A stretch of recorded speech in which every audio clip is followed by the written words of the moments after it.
The Director of Public Prosecutions will be appealing the sentences handed down to Atlee Murray, who on September 19 pleaded guilty to possession of a prohibited weapon and unauthorized possession of ammunition. Murray was, on October 27, sentenced to life imprisonment with the possibility of parole after 15 years for possession of a prohibited weapon. In a press release this afternoon, DPP Paula Llewellyn said after perusing the case file, statements, indictment and endorsements, and after a report from the Crown Prosecutor, she will be asking the Court of Appeal to nullify the sentences handed down. The DPP cited Section 5 of the Firearms Prohibition, Restriction and Regulations Act, which provides that the sentence for possession of a prohibited weapon is no less than 15 years and a maximum 25 years, as the court considers appropriate.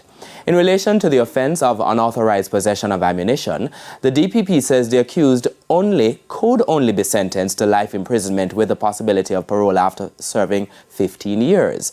Ms. Llewellyn therefore concluded that the sentence passed on Murray for possession of a prohibited weapon exceeded what was provided for in the legislation, while the sentence for unauthorized possession of ammunition was below that which could be imposed.